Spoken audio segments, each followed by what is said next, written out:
Saludos, República Dominicana. Soy José Eliseo Almanzar. Esto es Paneo Semanal. Dando las gracias a Dios porque nos permite estar aquí con ustedes y a ustedes que nos hacen el honor de escucharnos y de vernos por esta Sol 106.5 FM y de seguirnos en YouTube, en el canal de Sol 106.5 FM, en el canal Paneo Semanal y en nuestras redes sociales Paneo Semanal, en Facebook, Instagram y Twitter. Saludando a mi querido compañero Luis Polanco. Muy buenos días, Eliseo, y muy buenos días a nuestros amables televidentes, teleradioyentes, que nos hacen el honor de su sintonía todos los días, todos los sábados, de 10 a 12 meridiano. Porque yo todos los días lo puedo ver en los videos de YouTube. Lo podemos ver en los videos de YouTube y en RCC Media, rccmedia.com.do, que ahí están todos los videos nuestros y de nuestros compañeros programas que se transmiten en esta sede, esta emisora, este grupo de medios, correcto. Así es, Luis. Como todos los sábados, nosotros vamos a tratar de dar la vuelta al mundo desde esta cabina. Con los acontecimientos más relevantes internacionales. Siempre somos geográficos, nosotros pasamos por todo el mundo. Nosotros somos International Geographic. Y a propósito de National Geographic, no, International. Tú sabes que a todos nos enseñaron que habían 4 océanos, y ahora se está debatiendo un 5º océano, porque se descubrió que en la Antártida, el océano del sur, el South Ocean, hay un debate de que si se incluye o no. Tú sabes que hay el océano Ártico, el océano Índico, el Atlántico y el Pacífico. Esos son los 4 océanos, los 4 mares. Sí.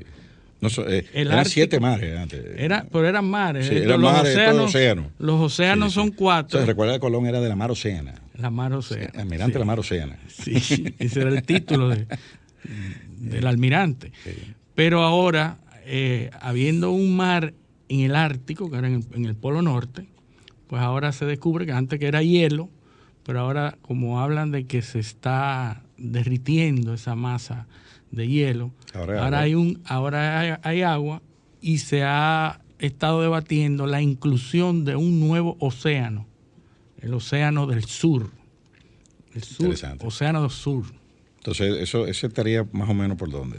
Bueno, la Antártica. ¿Cuáles serían los límites? Los límites son alrededor de la masa que compone la Antártica. Okay. O sea que la Antártica es un cuasi continente, pero todo el océano que rodea la Antártica. Bueno, exactamente. Igual que el Ártico, que el Ártico es arriba y la Antártica abajo. Y la Antártica abajo. Entonces ya sabemos, tenemos un nuevo océano. Bueno, estamos avanzando. Esta semana vino buena, hasta un océano nuevo. Un océano nuevo, así es. Ya tú sabes. Pero bueno, tenemos noticias. Hablabas del tema de Israel.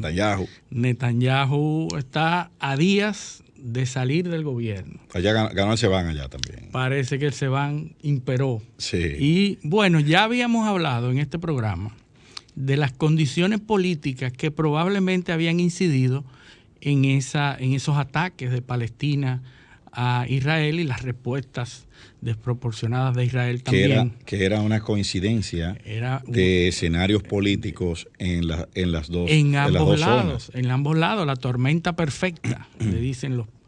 Todo el mundo necesitaba una guerra internamente para consolidar los apoyos. Necesita que se hayan pospuesto las elecciones que están supuestas a realizarse. Claro. De hecho, se pospusieron las elecciones. Hamas continúa en el gobierno hasta que se vuelvan a proponer las nuevas elecciones. Pero del mismo modo, en Israel también había un movimiento de coalición de partidos y de grupos en el Parlamento para sacar a Netanyahu.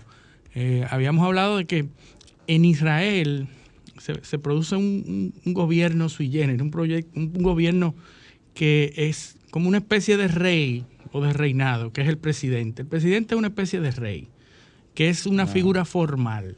es el que recibe a los diplomáticos, es el que hace todo lo que hace un rey en una monarquía. Sí, es el rey. En España hay un adagio que dice rey reina, presidente gobierna. Exactamente. Sí. En este caso, el Senado, el Parlamento israelí, elige a un gobierno con la coalición de todos los partidos representados allí.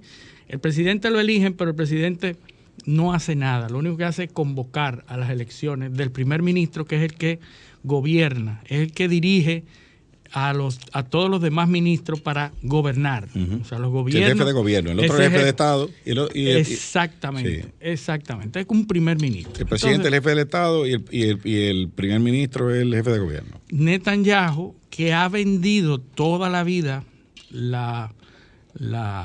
el poderío israelí y la fuerza israelí, la parte sólida de Israel, de que debe ser un territorio más amplio, de que debe llegar hasta incluir a Jordania, que debe ampliar el poderío israelí, y tiene muchos adeptos. Esa es la imagen que ha vendido Netanyahu. Y por eso siempre... que es el ala radical, derechista y fuerte de Israel, que tiene muchos adeptos, pero había estado perdiendo adeptos porque unos escándalos de corrupción que han estado saliendo a la luz, y ha estado llamando a la oposición a coalicionarse para volver a hacer un Estado, conformar un nuevo Estado. Es el tema del sionismo, ¿no? Netanyahu. Netanyahu es sionista. Que la gente confunde mucho el judaísmo con el sionismo. El judaísmo es la religión. Sí, así es. Y el sionismo es la corriente ideológica que defiende la existencia de un Estado israelí soberano, independiente y fuerte. Una corriente política. La otra es una corriente religiosa. Para que la gente no... Pero el sionismo tiene raíces antiquísimas. Sí, claro. Eso tiene del Imperio Romano. Hay concepciones históricas, razones histórico-filosóficas, religiosas, de todas clases sociales, económicas, por las cuales existe el sionismo. Así es. Y sus variantes. Bueno, el caso es que le quedan pocos días a Netanyahu para salir, para volver a conformarse de nuevo, con lo que se espera que la política del Estado de Israel va a variar un poco. Vamos a ver qué tanto, porque todavía tiene muchos adeptos, como dije anteriormente. Vamos a ver cómo se maneja Israel con este nuevo gobierno que se aproxima. Bueno, y entonces tenemos que hablar de la cumbre del G7. Cumbre del G7, que está ya en su etapa con presencial de los presidentes de esas 7 potencias. Sí. Porque habíamos estado hablando desde que se reunieron los ministros y que habían determinado una serie de medidas. Ayer circuló la foto con la reina en el centro. Así es. La reina Isabel. Bueno, ayer también la foto de los jefes de Estado y de gobierno, los jefes de gobierno, en donde se produjeron varios eventos. O sea que los presidentes se toman la foto y ahí comienzan a hablarse y a abrazarse. Y hay un presidente que salió. O sea que esos eventos siempre llaman mucho la atención de los fotógrafos. La cumbre pasada, en la que participó Donald Trump, fue famosa porque él se puso delante y le echó codazos a 2 o 3 presidentes para estar delante. En esta no hubo esa oportunidad porque tenían que guardar distanciamiento social. Y entonces en el centro va el jefe del gobierno, en este caso, el jefe del gobierno del Reino Unido, y el presidente Macron se quedó detrás abrazando a Biden, y se quedó, mientras todos iban delante, pues él se quedó detrás con Biden, y la gente comienza a especular de lo que se estaba hablando. Pues cuidado con lo que todos cuidado con lo que están diciendo. Y entonces la Merkel delante y todo, y mirando, y tomaron fotos muy interesantes, como dudándose por qué se están hablando. ¿Qué estarían hablando? ¿Qué estarían hablando? La pregunta de todo el mundo. Pero lo cierto el asunto es, que yo mandé ya lo firmaste. ¿Tú te imaginas? Sí, sí. Mira, acuérdate de la cosa, porque es la única oportunidad, Eliseo, en que los presidentes pueden hablar solamente los presidentes. En todas las demás hay un asesor, hay un tipo representante, hay un traductor, hay una... Sí, hay un pero en la foto... Hay un protocolo para eso. Exactamente. En la foto es el único momento en que se pueden echar para un lado y hablar, sin que nadie los escuche. Entonces, los fotógrafos siempre están al tanto de eso. En esta cumbre llama la atención el cambio radical de Biden a la política de Trump, de America First, los americanos primero.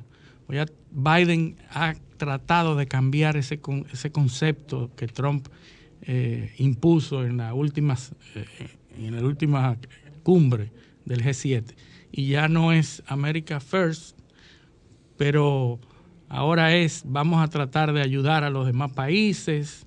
Yo veo que se está como improvisando mucho en Estados Unidos. Sí. En Estados Unidos tienen problemas. Noto que de repente lo que era un Estado que funcionaba todo como en piloto automático, muy planificado, muy organizado, yo veo que se están dando con mucho traspiés. Se está emotivizando, todo ya es una emoción y una idea y las cosas que están pasando ahí, bueno, hay cosas increíbles que lo vamos a tocar adelante, pero lo importante de la cumbre del G7 es que se mantiene la política de tasar, de hacer una tasación, una fiscalización única, mínima, para el problema de la elusión de los impuestos de las grandes compañías tecnológicas. Se ha fijado en un 15% mínimo los impuestos a las grandes compañías que pasan del 10% de las ganancias, las big techs. Y ya esos países han legislado sobre eso. Lo otro es el acceso a las vacunas. Es bueno señalar en ese punto que tú mencionas, que es bastante importante, que esa discusión del impuesto a las Big Tech se está dando en paralelo a una discusión de reforma fiscal en Estados Unidos. Y esta semana salió un reporte de un portal llamado ProPublica, donde hay unas supuestas filtraciones de las declaraciones de impuestos de los más ricos de Estados Unidos, de cuánto pagan. O sea, ahí está la declaración de impuestos de Elon Musk, de Jeff Bezos, de Dios mío, Bill Gates. De Bill Gates, sí. De Warren Buffett. O sea, ahí está. ¿Cuánto? O sea, en los últimos 10 años. Y es increíble que de esos nombres... yo ahorita voy a leer unos cuantos trozos de eso. Pero es increíble que de esos que yo mencioné, que son apenas 3 o 4, hay algunos que en los últimos 3 años no han pagado impuestos. Ni un centavo de manera personal. O sea, de manera personal. Entonces, o sea, ahí hay un problema grande. Estados Unidos está muy convulsionado. A raíz de eso se ha iniciado una investigación del Congreso por las filtraciones de información que se están dando. Ahora, ¿quién fue que dio la información? No es que es mentira. No. No se cuestiona la veracidad. Ajá. Es cómo es que se están filtrando, pero no solamente se está filtrando eso, se están filtrando muchas informaciones internas de los procesos electorales y de las negociaciones entre senadores. Lo que pasa es que también eso es una manera de posicionar temas en los debates. Como tú estás discutiendo una reforma donde el principal argumento ideológico es subirle el impuesto a los ricos, tú entonces ahora los expones. Y favorece el que todo el mundo piense hay que ponerlo. Eso es para posicionar el tema en la opinión pública y ganar adeptos.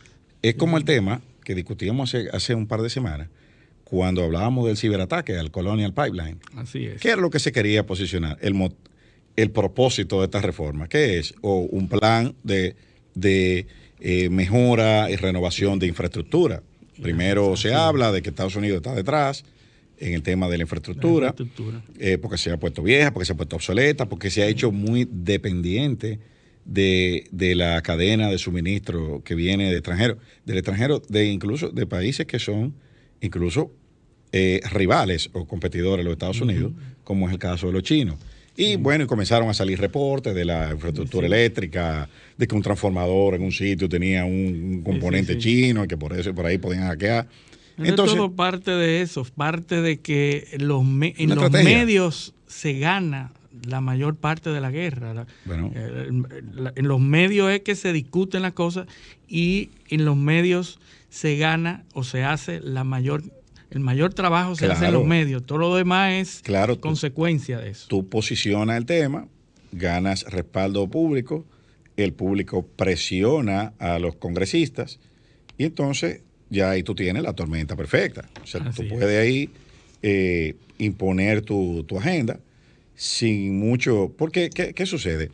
Los sectores conservadores en Estados Unidos son muy fuertes y tienen mucha capacidad de maniobra. O sea, recuerda que nosotros decíamos aquí que Trump era un sentimiento. Trump no era un fenómeno casual y se ha demostrado.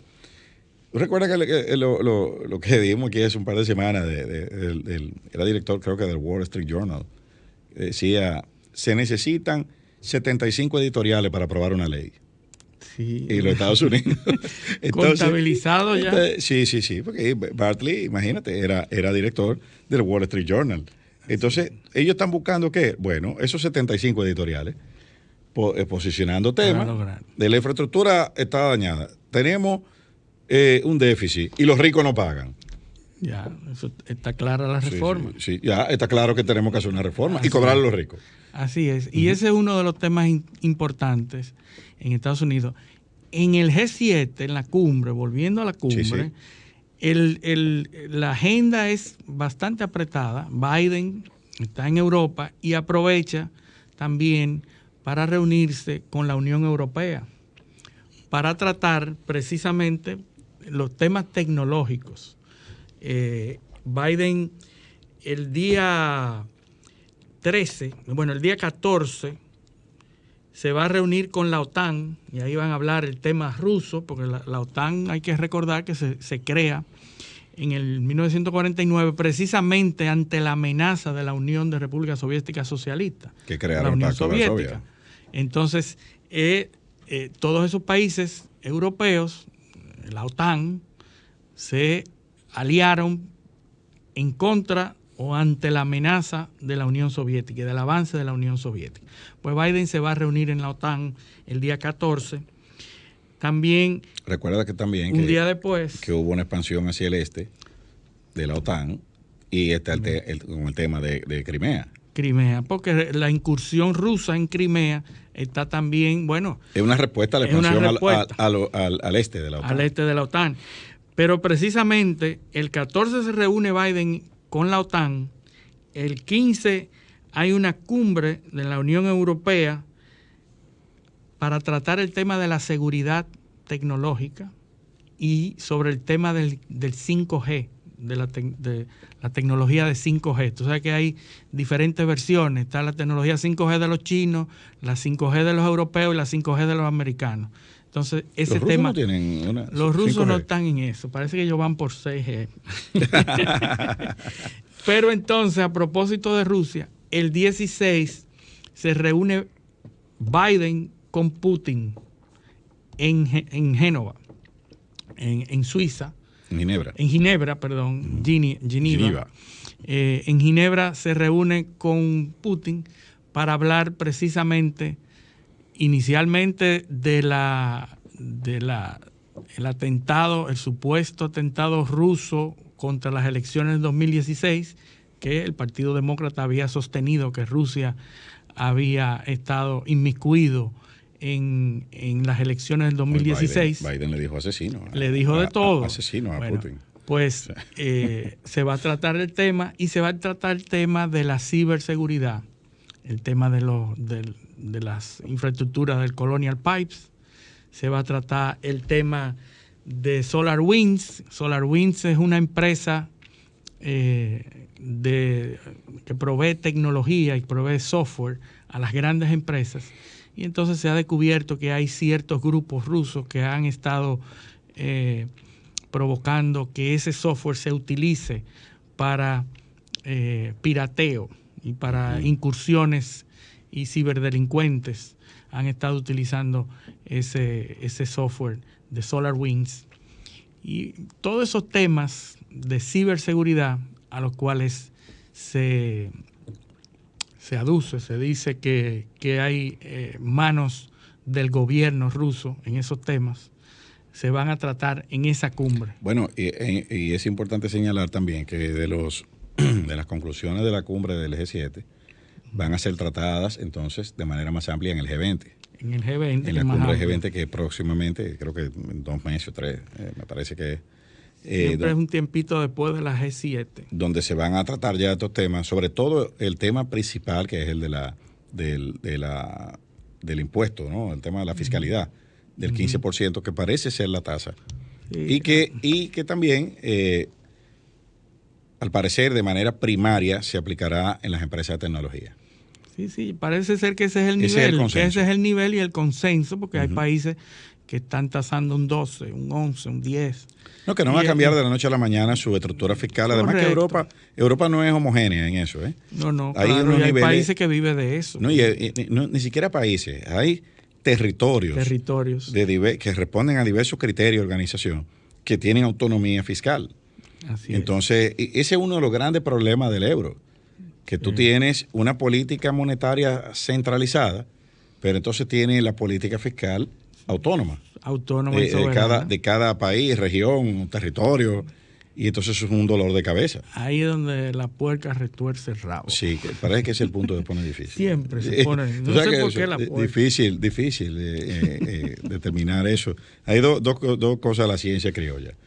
La puerca retuerce el rabo y por dónde es que se le mete el agua al coco. Siempre son dos cosas. Por ahí hay una agricultura y otra... Dos enigmas, sí, claro. Una pertenece al reino animal, otra al reino vegetal. Al reino vegetal, sí, para que no haya dudas. Sí.